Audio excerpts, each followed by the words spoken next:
Vamos lá, vamos em frente. Senhor Sepúlveda, nossa próxima pauta, né, é justamente sobre a questão envolvendo esse encontro entre Lula, a cúpula do governo russo.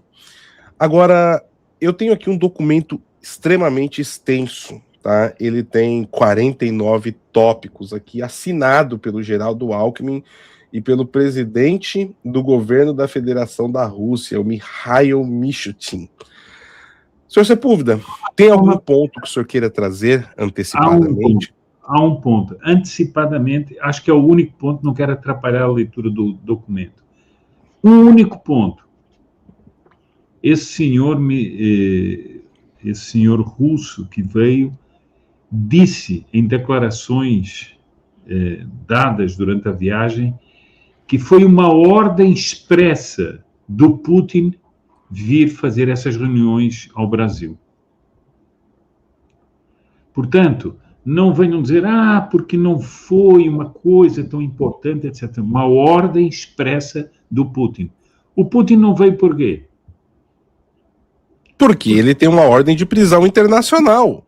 Exatamente, só isso. Ou seja, o que dá para entender é que o Putin, ao dar a ordem expressa, ele queria estar aqui. É como se fosse o Putin que estivesse aqui. Meu amigo, eu comentei no vídeo de hoje, lá no PH Araújo nos Estados Unidos, outro canal, que me chama a atenção essa situação sui generis do Brasil, onde o governo sempre vai contra a maioria da população. É uma coisa que parece ser, assim, uma constante. Essa ânsia de estar alinhado com ditaduras. Foi assim durante a Segunda Guerra Mundial, foi assim durante o período da Guerra Fria, com o próprio governo militar apoiando Cuba em guerras, apoiando partidos comunistas na África. Angola. Né? Angola, o Geisel, né, que era um esquerdista, o general Geisel era um esquerdista, apoiou partidos comunistas em Angola, por exemplo, Cuba, apoiou o regime cubano de Fidel Castro. Eu queria entender, senhor Sepúlveda, eu vou fazer uma pergunta, não sei se o senhor sabe como responder isso, mas por que a classe política no Brasil tem esse tesão comunista que é totalmente contrário ao que a maioria da população brasileira quer, né? Olha, posso dar um exemplo recente? Recentíssimo. Vá procurar as redes sociais do famoso astronauta. Senador, né? Eleito por quem? Eleito por aqueles que confiaram que ele fosse uma pessoa de ideais de direita. Militar, né? O que é que ele está lá apoiando e batendo palmas, assim, de uma maneira descarada, nas suas palmas eletrônicas? Batendo palmas para a Rússia. Para a Rússia não, para a China, para a ditadura chinesa. É assim que se mantém a soberania, mandando um foguete para o espaço para encher o espaço de satélites. E é assim que se mantém a soberania. Está nas redes sociais dele. É o que você diz. E manter a soberania quer dizer o seguinte: é tirar a internet dos seus conterrâneos, porque eles não têm direitos, têm uma série de restrições, e o mais saber ele quer para ser usado em guerra assimétrica contra outros países e contra aqueles que lutam para que o comunismo não se implante em outros países. Mas não, é a soberania. O senhor Marcos Pontes, astronauta, está lá batendo palmas. Paulo, é vergonhoso, Paulo. Eu só estou dando o exemplo porque o exemplo é recente, é recentíssimo. Pois é. Bom, pode dizer, Paulo. Vamos lá, vamos lá, meu amigo. Perguntando, né? Você está perguntando. Eu vou trazendo aqui Eu vou dar uma passada de olho, pegar os pontos mais importantes, senhor Sepúlveda, porque senão a gente vai fazer o programa infinito aqui agora, né? Sim. Momento de você deixar o seu like, compartilhar essa transmissão, tá, pessoal? E se tornar um PH Voxer, tá? Senão nunca mais eu imitarei o Rasta falando, eles só querem uma namoradinha aqui para vocês, né?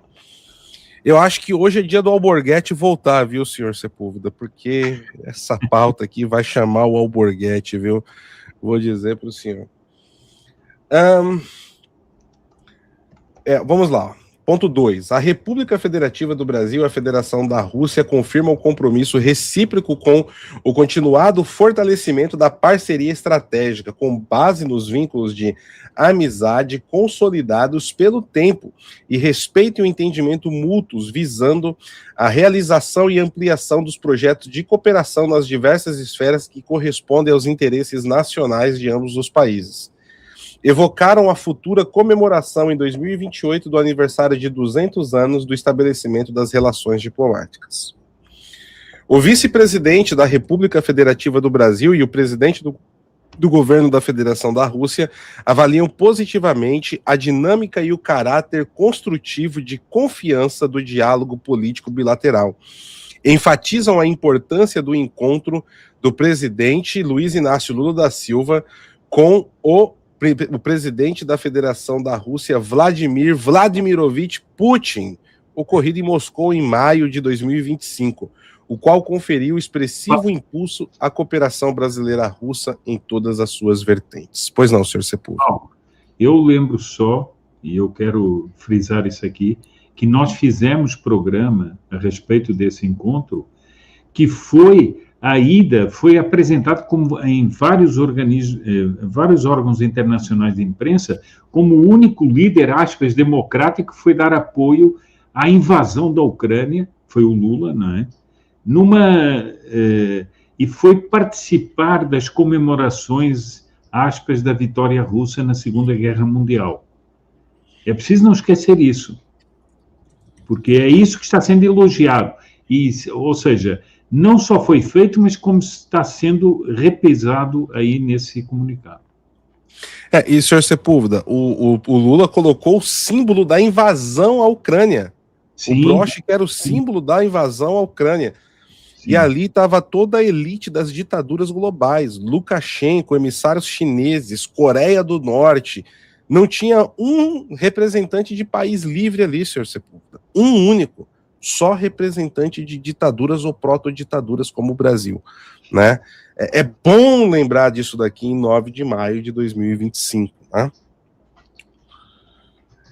Manifestaram satisfação com o trabalho produtivo dos mecanismos de cooperação que entregam a estrutura do CAN. Ressaltaram o interesse compartilhado em ampliar interesses e intensificar o diálogo no âmbito da Comissão Intergovernamental, tá? Intergovernamental Brasil-Rússia de Cooperação Econômica, Comercial, Científica e Tecnológica, a fim de promover aumento e diversificação do comércio bilateral.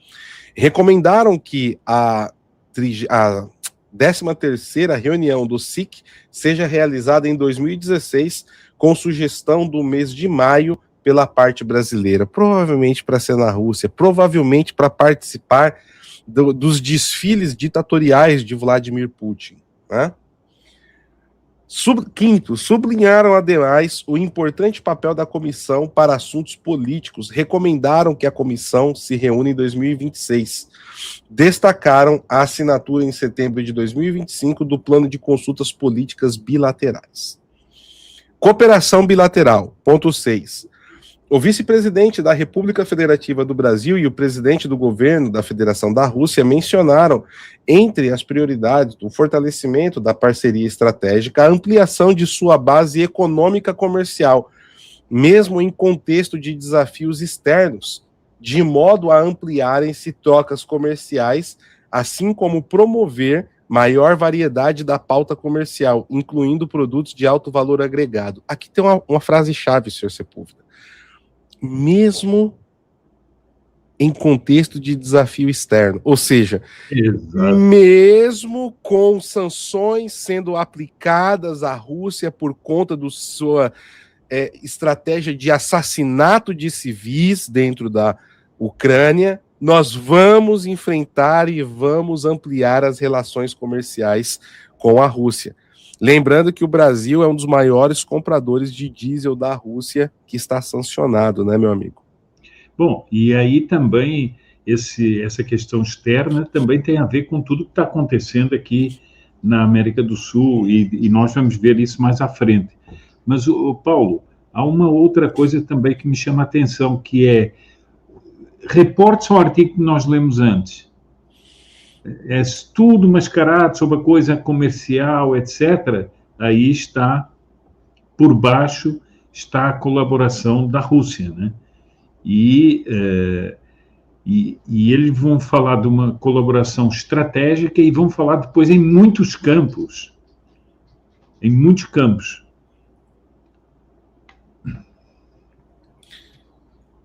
Vamos lá. Deixa eu ver aqui.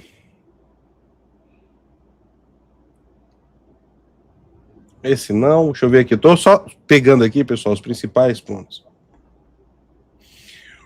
O ponto 8. Os governos dos dois países ressaltaram a importância da troca de experiências e do compartilhamento de informações na área de instrumentos de pagamentos contemporâneos. Senhor Sepúlveda, peraí. Eu já vou chamar o Alborguete, já vou aqui, ó. Eu tô louco? Eu pergunto. Quando eu falo isso, eu sou louco? Eu sou louco? Não, eu sou louco. Eu tô louco? Não, eu não tô louco. Eu não tô louco. Meu amigo, desculpa, mas não, porque o monóculo falando instrumentos de pagamentos contemporâneos. A Rússia está fora do sistema de pagamento internacional. Claro. O que aqui está se dizendo é o seguinte: nós vamos criar um método de pagamento que integre relações financeiras entre Brasil e Rússia. O que vai contra ao que está alinhado em todo o Ocidente. Ai, mas é porque papapá, os Estados Unidos... Gente, não se trata dos Estados Unidos, não se trata que... Eu vi uma pessoa falando aqui, não, porque vocês são paga-pau dos Estados Unidos. O pessoal não decide, né, senhor Sepúlveda? Tem programa que a gente paga pau dos Estados Unidos, tem programa que a gente odeia o Trump, tem programa que a gente ama o Bolsonaro, tem programa que a gente odeia o Bolsonaro. O pessoal é esquizofrênico, né? É engraçado isso daí. Mas, assim, o mundo livre, ou que pretende ter uma certa liberdade, pelo menos, retirou, tá, a Rússia do sistema financeiro internacional. E o Brasil está falando que vai peitar todo o continente europeu, vai peitar os Estados Unidos, vai peitar a Aliança Ocidental, tá? Justamente para se colocar ao lado dos ditadores, para se colocar ao lado de Xi Jinping, de Vladimir Putin, de Kim Jong-un, de Khamenei. É disso que nós estamos falando aqui.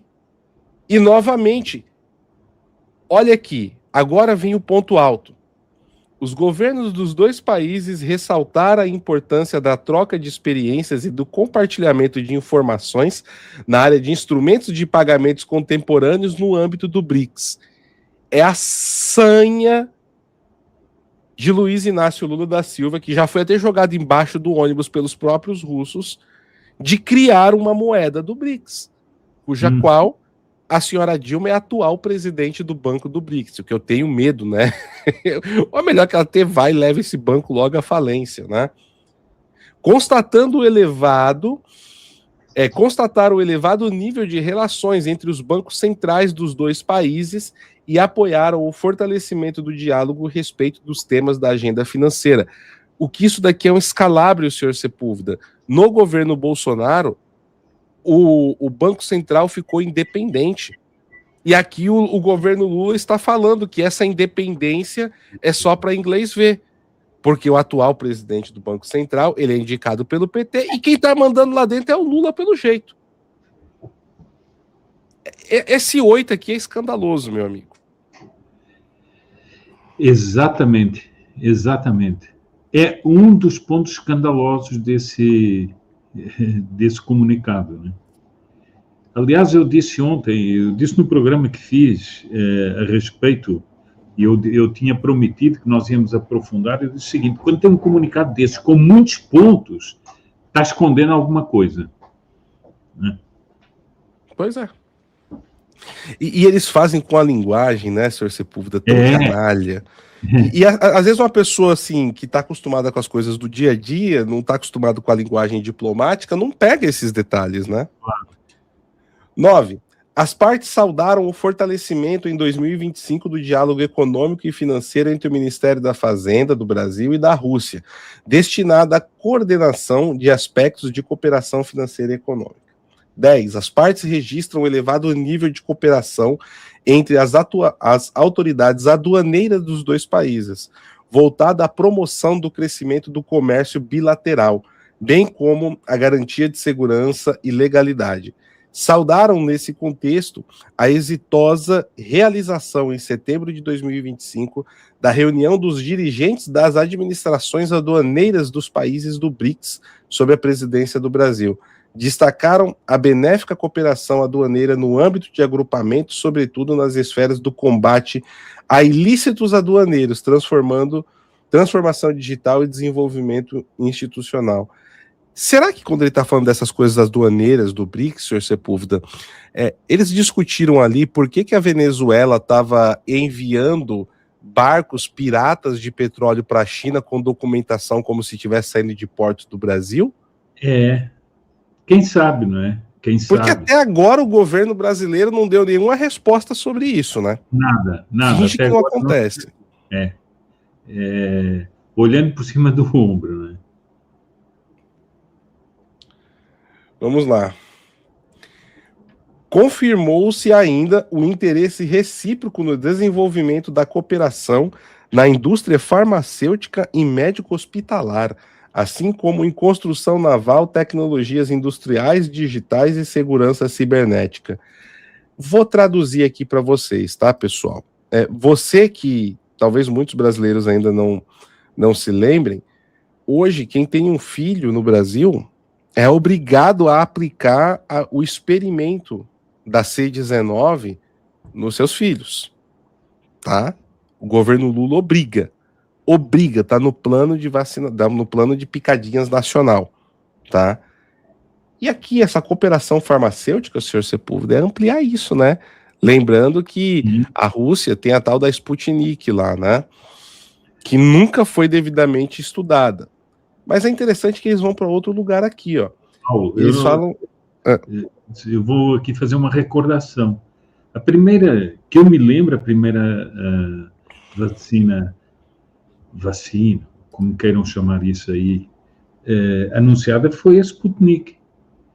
E claramente dizia embaixo, sem experimentos, sem verificação, etc. E vale lembrar que justamente essa picadinha russa é a que foi a mais utilizada para a lavagem de dinheiro do consórcio do Nordeste, que virou pizza também, né, senhor Sepúlveda? Dos governadores do PT, lembra? Claro.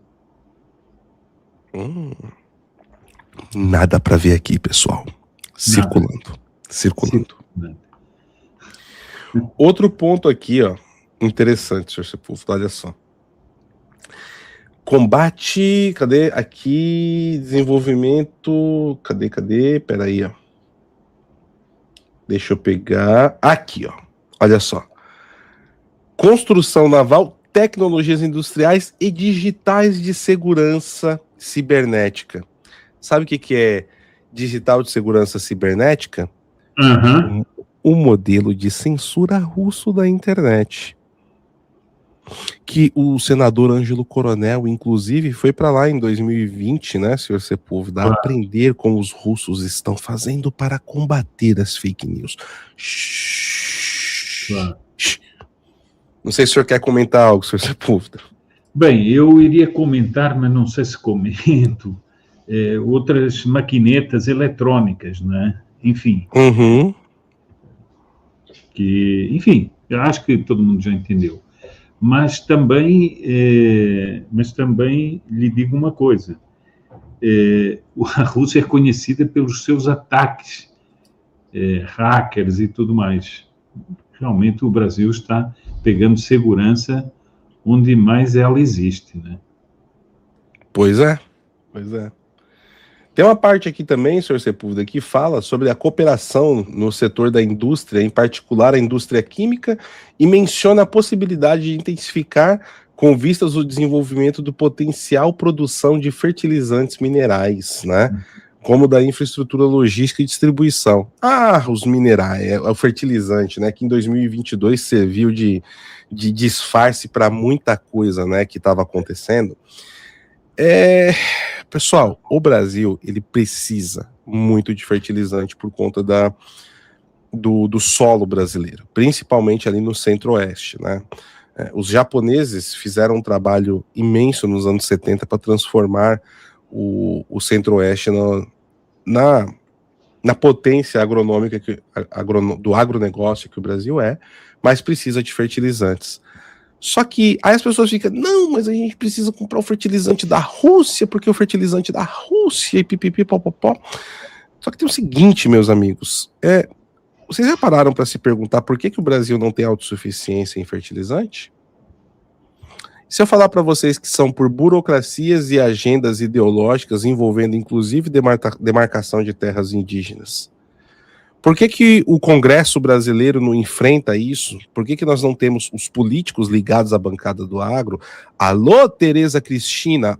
Cristina, desculpa, senhora. Tereza Cristina. Por que não tem um esforço para mudar essas limitações e o Brasil começar a produzir os seus fertilizantes próprios? Porque nós temos capacidade para isso. Mas as regulações ideológicas da esquerda proíbe isso. Por que a bancada do agro não trabalha em cima disso? Outra dúvida, senhor Sepúlveda, é que a bancada do agro parece que ela sempre vai pender para o lado comuna chinês, né? Foi assim com meu Deus do céu, do Tocantins, me fugiu o nome agora, Cátia Abreu, que depois ficou tão queimada, né? Depois que falou que deitaria para os chineses passarem por cima dela. Aí depois veio a Tereza Cristina, a melhor ministra da agricultura que a China já teve no Brasil, né? Qual é o próximo que a gente vai ter, que vai favorecer a China e que não vai trabalhar nessa questão dos fertilizantes? Vai enfrentar esse problema de frente, né? Uma das coisas que o presidente Bolsonaro fez, e eu acho muito positivo, foi pelo menos barrar o crescimento de demarcação de terra indígena, né? Tem aquela entrevista fantástica dele na Globo News em 2018. Se eu for presidente, mas não vai avançar 1 milímetro. A Miriam Leitão ficou escandalizada, né? Aquela entrevista sensacional, né? Que baixou, né? Teve ali uma entidade que baixou no final na Miriam Leitão, ela ficou ali declamando as coisas, mas pois não, senhor Sepúlveda. Olha, Paulo, eu também tinha lido isso, da questão de fertilizantes, digamos, isso tudo precisava ser destrinchado, né? É que essas coisas não são destrinchadas no Brasil. Mas há uns pontos aí que estão escondidos para mim em linguagem genérica. Por exemplo, uma coisa que eu não entendi muito bem foi essa história de colaboração na indústria naval. Por que essa pedida à Rússia da indústria naval? É algo que não cheira muito bem isso aí. Sendo que, historicamente, o Brasil tem uma marinha muito mais pujante do que a da Rússia. Mas a gente sabe que isso aí é o interesse dos submarinos atômicos, né, senhor Sepúlveda? Pronto, você é brasileiro, já chegou rapidamente à meta, né? Uhum. Eu estava aqui assim, hesitando em falar isso aí, mas pronto, é isso mesmo. Bom, e outras coisas que há por aí nesse charabiar diplomático, mas que escondem muita coisa. No fundo, o que eu estou vendo, Paulo, não sei se você concorda com essa minha observação, é exatamente aquilo que estava escrito no artigo anterior, abrir a porta para o Brasil ser... Está aqui, o Brasil é o que a Rússia quiser. Isso também é feito em relação à China. Temos agronegócio, temos indústria naval, temos tecnologia de comunicações, temos segurança digital, podem fazer o que quiserem. No fundo, é a confirmação de que o Brasil, com esse esquema de poder do Lula e aliados, está fazendo isso agora com a Rússia.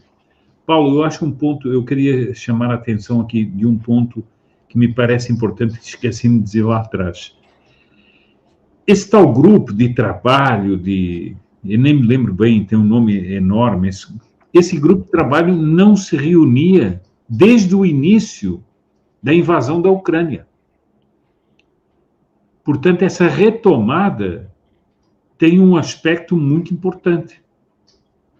Não é uma reunião que vem se realizando todos os anos, ou cada 6 meses, etc. Esteve parado durante muito tempo. Para mim, é claro que o Brasil, neste momento, está querendo dar um sinal aos Estados Unidos de que eles vão oferecer o Brasil para ser uma base da Rússia.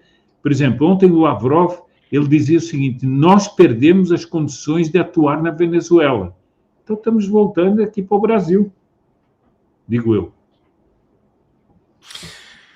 E o próximo ponto aqui, senhor Sepúlveda, é extremamente nesse sentido e a coisa fica preocupante, tá? Vamos lá. Deixe só, antes de qualquer coisa, meu amigo, trazer aqui 2 novos PH Voxers que nós tivemos. Tá vendo? Tá vendo? Olha aí. Temos aqui o Danilo Aedo Gardim Camilo, que tornou-se aqui um PH Voxer para sempre, né? Está levando livro para casa, camiseta e muito mais. E a senhora Alessandra Cristina Sendretti também tornou-se PH Voxer e está aqui, né, endossando e fortalecendo as nossas fileiras de combate ao movimento revolucionário.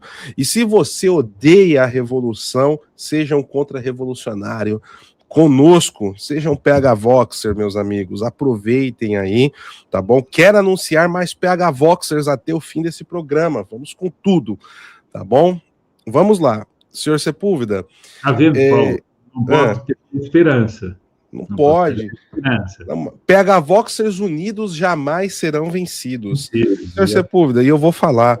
A primeira coisa que eu fiz assim que cheguei aqui foi: eu preciso criar um meio de estar com os meus amigos no Brasil, né? E foi a live que toda sexta agora que a gente vai fazer para conversar, para estar ali com o pessoal, de trocar ideias, né? Falar mais abertamente, porque, pessoal, a nossa live lá no aplicativo é igualzinha aqui, chat e tal, tudo, só que com a diferença, né, meu amigo? A gente ali pode falar mais tranquilamente, tá em ambiente fechado, trazer informações mais aprofundadas, não falar aquilo que a gente não fala aí publicamente também. Tem tudo isso, né, senhor Sepúlveda? Vamos lá. Olha esse ponto aqui, meu amigo. Tá no ponto 16. Acordaram intensificar a cooperação e realizar projetos conjuntos em setores promissores, entre os quais nano e biotecnologia, astrofísica, estudos nucleares, olha aí, criação e desenvolvimento de instalações científicas da classe Mega Science, tecnologias quânticas, ciência e tecnologias espaciais, pesquisa polar, pesquisas científicas geodésicas e marinhas, mudanças do clima, inteligência artificial e digitalização. Agora, senhor Sepúlveda, vamos lá. Eu vou até tirar meu óculos aqui. De maneira bem calma, eu vou chamar o meu amigo Alborguete. Eu tô louco. Eu pergunto. Quando eu falo isso, eu sou louco? Eu sou louco? Não, eu sou louco. Eu tô louco? Não, eu não tô louco. Eu não tô louco. Vamos lá, pessoal. Vamos entender aqui, então, esse ponto aqui. O Brasil é um país onde, se você quer passar fome, você vai ser 3 coisas, tá? Você vai ser jornalista, se você quiser passar fome. Você vai ser professor, tá? E você vai ser cientista. E eu tenho aptidão para 2 coisas, jornalista e professor, olha só. E o que acontece, meus amigos, quando a gente fala aqui do ponto de vista de ciência? O Brasil perde todo ano a maioria esmagadora dos cientistas que produz, porque o Brasil é um país que não incentiva a produção científica. Eu conheço cientistas que conheci aqui através do trabalho do PHVox, que estão no Canadá, que estão nos Estados Unidos, que estão na Europa. Eu até acredito que tem algum cientista brasileiro lá na Rússia. Mas, com certeza, é um ou outro perdido. A elite científica brasileira não está indo para a Rússia. E mais do que isso, a maioria dos grandes cientistas russos também não estão na Rússia. Então, qual é a cooperação em nano e biotecnologia que o Brasil vai ter aqui no projeto Mega Science com a Rússia de Vladimir Putin? E mais do que isso, tá? A gente está falando aqui de inteligência artificial. Qual o avanço, qual a liderança que a Rússia tem em inteligência artificial? Nula. 0, praticamente. As grandes empresas de inteligência artificial estão na Europa e estão nos Estados Unidos da América. E depois vem a China. E mais do que isso, a Rússia recentemente apresentou um robô, senhor Sepúlveda, que o robô não conseguia andar e caiu no meio da apresentação. Foi um desastre para o Putin. Eu estava vendo aqui ontem uma reportagem da Boston Dynamics, que é uma das empresas militares aqui dos Estados Unidos, senhor Sepúlveda. O robô vinha correndo, dava uma cambalhota no alto e continuava correndo. E tinha capacidade de trocar a própria bateria sem se desligar o robô. Da Boston Dynamics. E o russo, ele não consegue andar, ele cai. Inteligência artificial, o Brasil tá para trás, o Paraguai tá fechando acordos, a Argentina tá fechando acordos, o Equador tá fechando acordos com as grandes empresas de inteligência artificial americanas. Qual a empresa de inteligência artificial? Qual a cooperação que vai ser feita com a Rússia? Pelo amor de Deus. Se tivesse uma preponderância, se tivesse cientistas indo a rodo para a Rússia e grandes cientistas russos lá dentro da Rússia, não.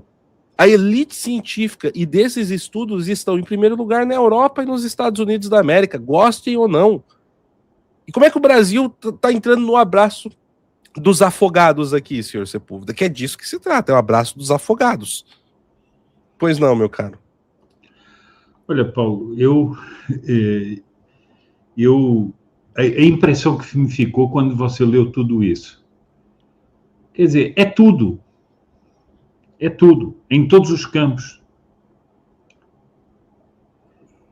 Ou seja, você fez muito bem em apontar essa questão da inteligência artificial, de tudo isso. Tudo isso é a prova de que o Brasil está tirando o regime do Putin do isolamento internacional. Não sei se você lê assim, faz essa leitura. Ou seja, o regime do Putin está com problemas, inclusive problemas com sanções que lhe impedem ter tecnologia avançada em armamentos e tudo, e o Brasil está abrindo as portas e diz o seguinte: venha para aqui e aqui terá tudo o que quiser. Pois é. Olha, essa daqui deve ser aonde que o... Me perdoe, eu vou usar um termo aqui um pouco baixo, tá? Foi aqui que o senador astronauta ficou úmido, ficou todo molhadinho. Olha só. Ponto 19. Ressaltou a intensa dinâmica da cooperação no campo da exploração do espaço exterior com fins pacíficos. Só que a Rússia está trabalhando junto com a China na criação de uma força espacial para contrapor aqui a americana, né? Mas não são as bases de lançamento brasileira, bicho. Não são, não é, senhor Sepúlveda, não é, esquece. Nada para ver aqui, circulando. Mencionou-se a proveitosa cooperação nas áreas de navegação via satélite, monitoramento do espaço exterior e sensoriamento remoto da Terra. As partes, mas não foi o Lula que falou que aqui na Terra que é a luta, que não é em Marte não, brigando com Elon Musk? Encara! Como dá ódio daquele sujeito. As partes reafirmaram a intenção de adensar a cooperação em tais áreas, assim como a de explorar novas áreas de cooperação no setor espacial. Olha só, senhor Sepúlveda. Quer comentar sobre o astronauta aí, meu amigo? Não. Mas você vê o seguinte, uma pessoa, eu só lhe digo o seguinte, uma pessoa que leia, assim, um pouco desatentamente esse documento, não tem nada. Não é cada enxadada uma minhoca, cada enxadada um ninho de minhocas que sai, né? Essa daqui é ouro. As partes manifestaram interesse no fortalecimento da cooperação em proteção ambiental. Qual que a Rússia faz? Inclusive no monitoramento do meio ambiente, na conservação e no uso sustentável da biodiversidade, no uso sustentável dos recursos hídricos, sendo que o Brasil né? O Brasil já é de ponta nisso, no reflorestamento. E aqui, senhor Sepúlveda, aqui vem a jogada. No combate à desertificação e nos efeitos da seca. O que a Rússia tem para contribuir para a gente nisso? E o que o Brasil tem para contribuir para a Rússia? Quem poderia contribuir muito para nós nesse sentido é Israel, que tem todo um processo de tirar água do mar e transformar em água potável, né? De tirar água do ar. Nós até vimos, né, quando eles tinham um acordo com o governo do presidente Bolsonaro, a máquina que pegava a água do ar ali, você tomava na hora lá em Brasília, mas o Lula conseguiu ser persona não grata em Israel. O que a Rússia entende de combate à seca? Por favor, senhor Sepúlveda, se o senhor souber, me explique aí. Eu também não sei.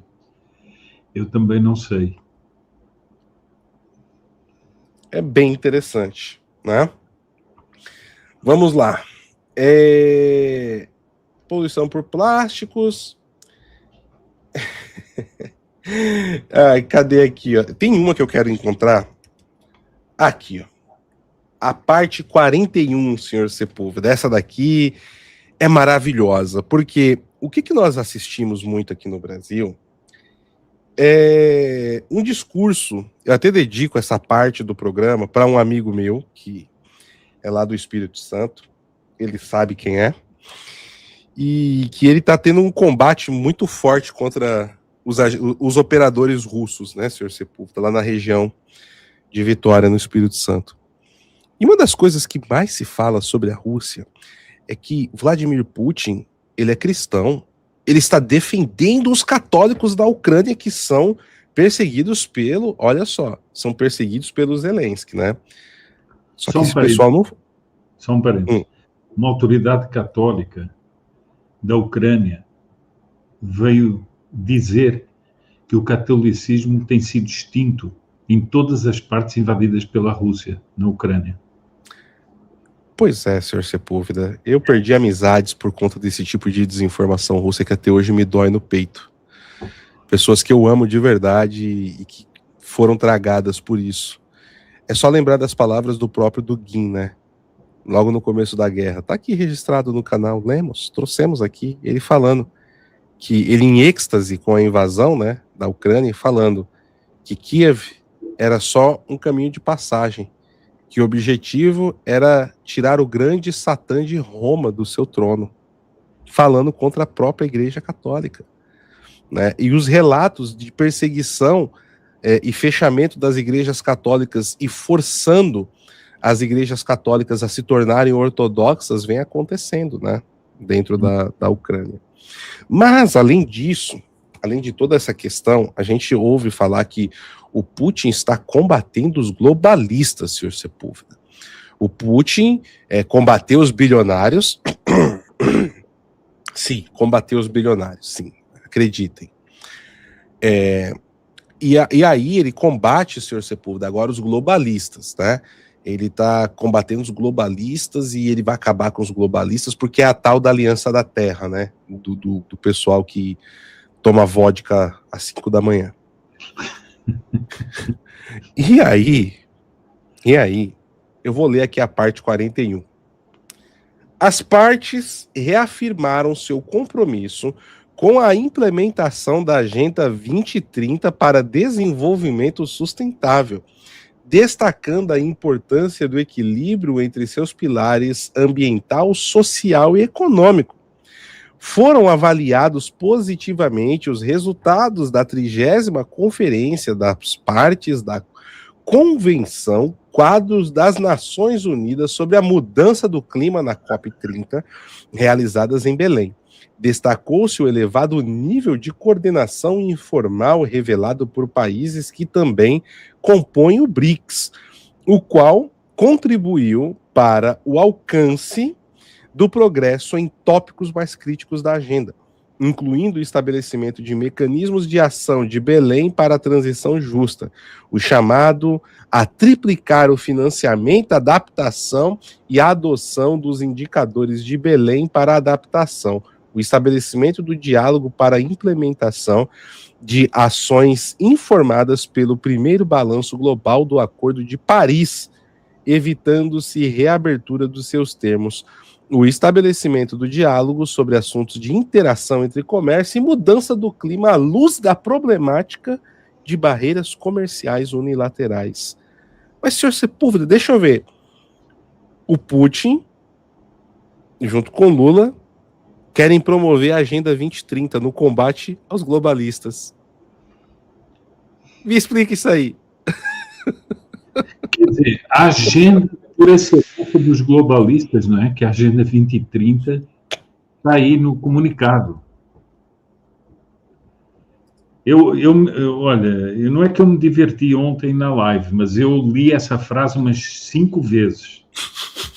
5 vezes, que era para as pessoas, os tais que falam da luta contra o globalismo, etc., promovida pelo Putin, pudessem ver bem essa frase do comunicado. Senhor Sepúlveda, só que tem um sentido, né? O que o pessoal fala, os propagandistas não falam, é que quem fomentou essa agenda climática de alteração, da preocupação com o meio ambiente e jogou isso goela abaixo do Ocidente para ser uma ferramenta de manipulação, foi um cara chamado Gorbachev. Mikhail Gorbachev, o último grande líder da União Soviética. E dentro do processo de subversão que ali foi feito, né, meu amigo, para a tal perestroika soviética, um dos pontos principais que o Gorbachev bateu foi controlar as nações e pôr freios através de organismos internacionais utilizando o terror climático, que era uma agenda soviética, do Partido Comunista da União Soviética. E todo mundo defende. O Lula defende isso a ferro e fogo. E o Putin está aqui defendendo isso a ferro e fogo. Mas o combate aos globalistas, né? como se ele não fizesse parte dessa elite. É só lembrar daquele nosso programa de 6 anos atrás, né, senhor Sepúlveda, o último discurso do Putin no Fórum Econômico Mundial, onde ele defende abertamente essas instituições e organismos para continuar o controle global, né? Mas o Putin vai enfrentar os globalistas. Eu vou repetir isso aqui como dando risada, porque é uma piada pronta. E as pessoas repetem isso ad nauseam, as mentiras, as propagações ideológicas, e continuam enganando os incautos.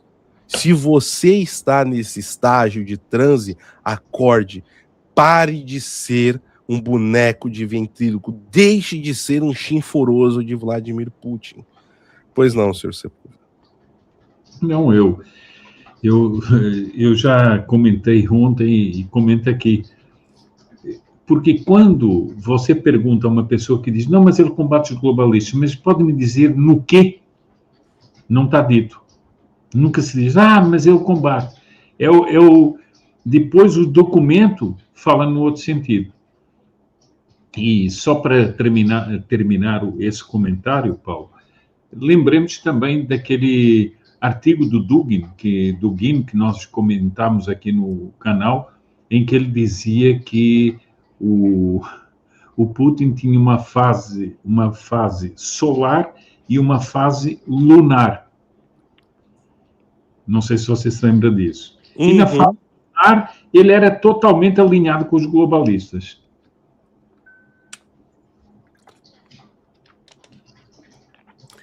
Ai, o Putin lunar e solar. É que assim, senhor Sepúlveda, antes de eu fazer análises aqui, eu vou consultar os astros, mandar um e-mail pro Dugin, ou posso mandar pro Steve Bannon também, né? Que o Steve Bannon é meio que cupincha do Dugin, né?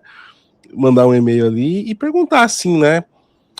E aí, hoje o Putin tá lunar ou solar? Para mim poder fazer uma análise aqui prática jornalística, né? Mas essa daqui, senhor Sepúlveda, é o último ponto que eu quero trazer do documento, que é o 34. O Brasil e a Rússia reafirmam sua posição em favor do restabelecimento do papel central da ONU no processo de harmonização, que não é facial, dos interesses dos países membros e da elaboração de respostas coletivas aos desafios da época contemporânea. Assim como seu compromisso com a observância das normas fundamentais do direito internacional, inclusive os propósitos e princípios da Carta da ONU em sua plenitude. Abrangência e interligação.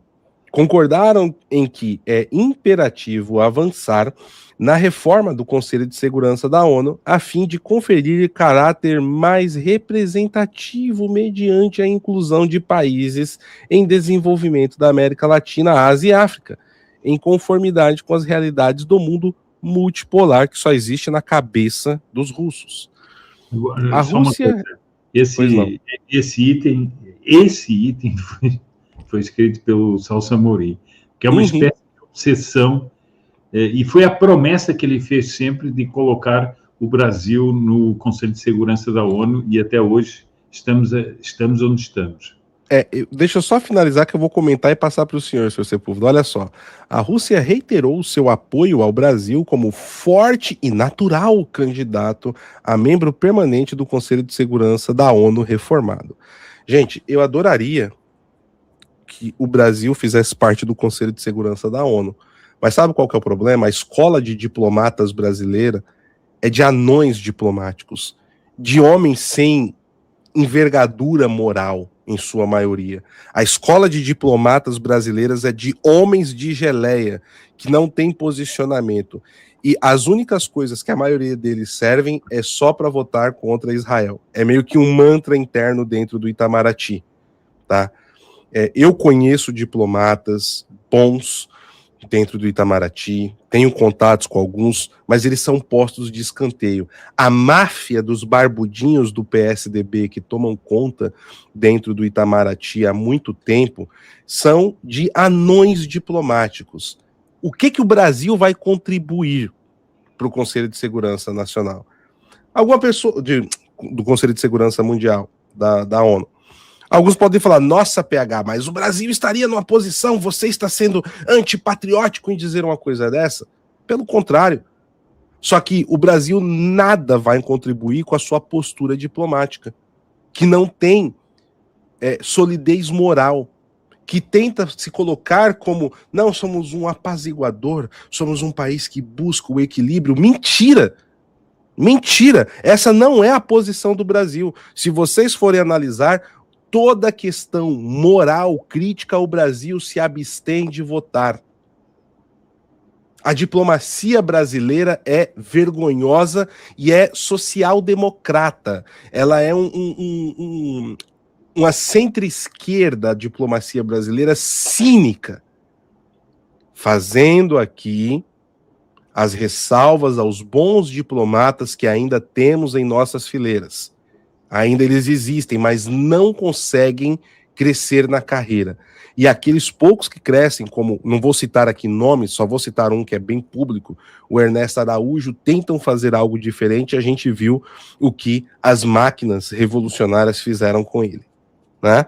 E fizeram de uma forma tão bem feita, né, senhor Sepúlveda, que fizeram inclusive com que a própria direita passasse a atacá-lo, né? E as pessoas não percebem que estão sendo utilizadas pela esquerda mundial e pelo Partido Comunista Chinês quando atacam Ernesto Araújo, né? Então, assim, a escola de diplomatas brasileira, ela é fraca, de homens de geleia, tá? Existem exceções ali dentro? Existem, mas o Brasil não tem potência moral. Senhor Sepúlveda, na época que estourou a guerra, eu lembro que o Quênia estava na cadeira rotativa do Conselho de Segurança da ONU. O voto do Quênia ali no dia 24 de fevereiro de 2022 foi muito melhor do que a do Brasil. O representante do governo brasileiro fez um voto vergonhoso. Eu critiquei aqui ao vivo, as pessoas ficaram me xingando, porque elas confundem o que é a escola de diplomacia brasileira e quem é o presidente no momento, né, que na época era o Bolsonaro. Foi vergonhosa a atuação do Brasil. E aí depois, não vou repetir isso aqui, mas a gente sabe de tudo que acontecia ali dentro do Itamaraty depois da saída do Ernesto, né? Em como o governo era sabotado dia e noite, ministros, presidente, chegaram ao ponto de largar o presidente na rua aqui em Nova York para ele se atrasar para compromisso. O presidente fizeram isso aqui. É desse tipo de gente que a gente está falando no Itamaraty. O que o Brasil vai fazer no Conselho de Segurança da ONU? Ser uma cadelinha, uma pequena prostituta da China e da Rússia. É por isso que eles sempre usam essa carta para apoiar. Eu seria o primeiro a querer que o Brasil tivesse essa posição de destaque internacional, que é importante. Mas o que adianta você ter o cargo se você não tem a capacidade para ocupá-lo? Sabe qual é a solução? Sabe qual que é o resultado disso? O mesmo que nós temos no Brasil hoje. Um semi-analfabeto que não sabe falar, cachaceiro, pingunço, bandido, como chefe de Estado brasileiro. Pois não, senhor Sepúlveda. É isso. Paulo Dixit. É que tem certo, quando a gente fala diplomacia é a nossa área, né, senhor Sepúlveda? Relações internacionais é a nossa área. Chega a ser vergonhoso falar do Brasil ocupar essa cadeira. Não falo do Brasil enquanto nação, eu falo da qualidade do que a gente colocaria ali. Não, e depois o seguinte, nós sabemos que o sonho do seu Celso Amorim é um sonho destruidor, é pôr dentro do Conselho de Segurança da ONU um ator que vai trabalhar por todas as ditaduras. Não se esqueça que o Brasil acaba de se recusar a condenar a perseguição e as mortes todas provocadas pela repressão do regime iraniano aos manifestantes. E esses são os mesmos que ficavam falando de um genocídio em Gaza. E o detalhe, né, senhor Sepúlveda, não teve uma vírgula sobre a invasão da Ucrânia. Nem no sentido de as partes aqui procuram meios de acabar com o conflito e chegar a um acordo de armistício, pipipi. Nem isso, senhor Sepúlveda, no documento. Nada.